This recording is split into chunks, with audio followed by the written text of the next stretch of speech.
So if you couldn't tell by the background, we're doing a Blood Angels video today. Why Warhammer? Because I like Warhammer and I feel like talking about it.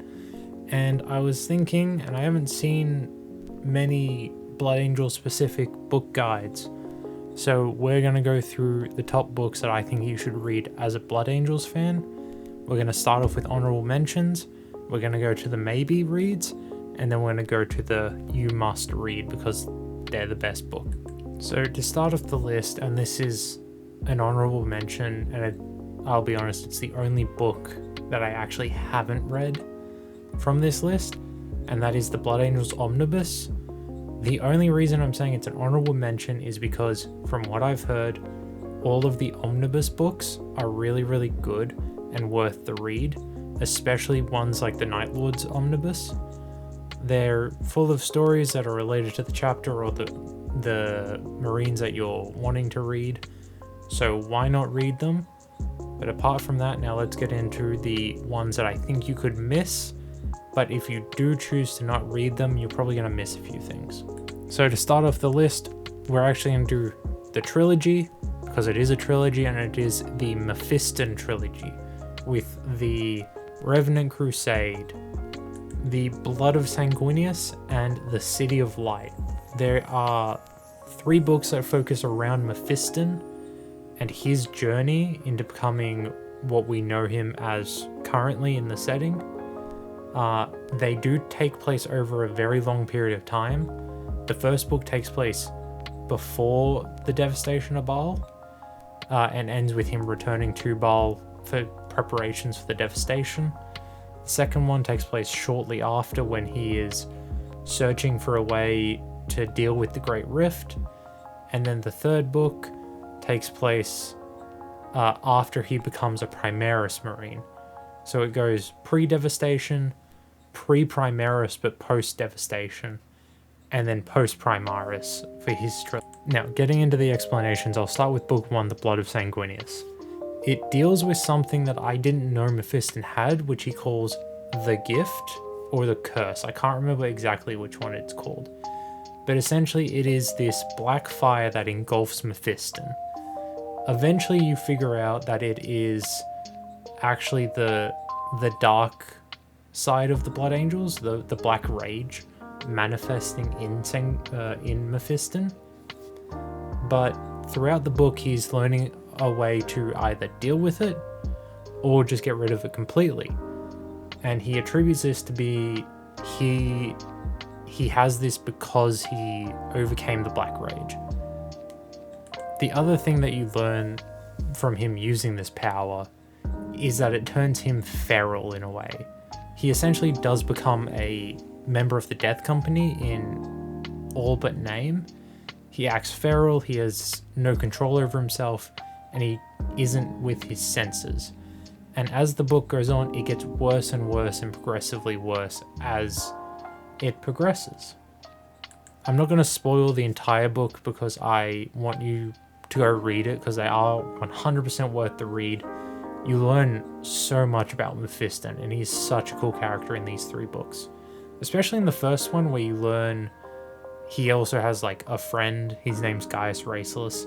He's a really cool character, and in the audiobook, his voice acting is just great. All of the voices are amazing in the books. Or in the audiobooks, I should say. Moving on to the second book in the series, Revenant Crusade. This one takes place before he becomes a Primaris, and he is still dealing with the fire, the black fire from memory. Except he has a lot more control over this at this point in time. And in addition to that, he's also kind of in and out of time. As you see in this book, the devastation of Baal has concluded and the Great Rift is open. And because of that, his abilities as a psyker are significantly amplified, and he has to deal with controlling his abilities as they expand exponentially, considering he is what I would consider to be the greatest or most powerful psyker in the entire setting out of anyone. Now, I might be wrong saying this, but I also do remember there being Primaris Marines in this book. Mephiston, as I said, is not a Primaris at this point, but I do think that there is a Hellblaster squad that they bring along to their goal because they are dealing with Necrons in this book. I should explain. The first book deals with Tyranids, I believe. No, it deals with Chaos Cultists, sorry. It deals with Tzeentchian Chaos Cultists in the first book. The second book deals with Necrons, and the Necrons in this book are very, very cool. Their leader is basically batshit insane, and it is really nice to see Necrons not completely with it, because you always assume the Necrons are this super logical race, but this one's just batshit crazy. Now, moving on to the third and technically final book, The City of Light. This one brings back the Tzeentchian cultists. However, it now ends it because there's a running theme through the book, so I'm not going to discuss it. You can go read it. But The City of Light also brings in a very, very powerful character in Magnus. Magnus the Red, the Primarch, is in this book. And we actually do have Mephiston going to the system where Prospero is. He doesn't go to Prospero, but he goes to the system. And it is so cool to see how the warp is interacting, as well as you get to see Mephiston as a Primaris Marine. This is after his Primarisification, as I call it. I don't think that's a word, but I'm just going to call it that. And it does take place after another book that we will discuss after this. But this book is so cool, and I'm going to spoil it a little bit here. At the very end, or towards the end, Mephiston does something where he splits his soul into 3 pieces, because he has a personality crisis. He basically has Mephiston as he is, which is his mind. He has Mephiston as he was as what was his name? Calistarius. Because before Mephiston was Mephiston, he was Calistarius, who fell to the Black Rage, and then he recovered, and now he is Mephiston. So he becomes Calistarius, who is like the strength of will, in a way. And then the third part is the Dark Angel, which is something we'll discuss a little bit later. But the Dark Angel is essentially just the manifestation of the Black Rage that is within Mephiston. But as I said, you could probably give these 3 books a miss if you really don't want to look into Mephiston. But he is such a cool character, and if you like Dante as a character, and if you like Blood Angels, you're going to love Mephiston. He is essentially Dante, but Batman. Like, he's Dante but darker, and he doesn't want to kill himself. That's all he is. Now, I said that there is technically the last book, however there is a 4th Mephiston book called The Lord of Death. I haven't been able to find it anywhere. I can't find where to buy it or read it. So I don't have any knowledge on what goes on in that book. However, it's another Blood Angels book, so I would say go read it. Now, before we move on to what I consider must-read for Blood Angels fans within the 40k setting, I do ask you hit the subscribe button and the like button, as it does help me out a lot. And if you want to see more 40k content, drop a comment on what you want me to talk about. Now, the first book that I'm going to say you have to read is Dante by Guy Haley. This is an obvious one, and yes, we are covering what I consider to be the Devastation trilogy. But Dante is such a good book, I have listened to it twice. It covers the story of Lewis. His name is fucking Lewis. Dante. As he goes from child to big dick space marine. And the parts of him as a kid, and seeing how he trains from tiny starved kid all the way to Space Marine Captain, is so interesting and cool. And this book actually does tie into a later book that we will talk about after. But this book covers his entire life up to the start of the devastation, and it is just 10 out of 10 at every point. You learn about Dante, you learn about his struggles, his insecurities. You get to see Dante not as the warrior and the legend that he is in the 40k setting, but the person and the man. You get to learn about his vow not to drink blood, because he quite literally just says, no, I won't drink blood.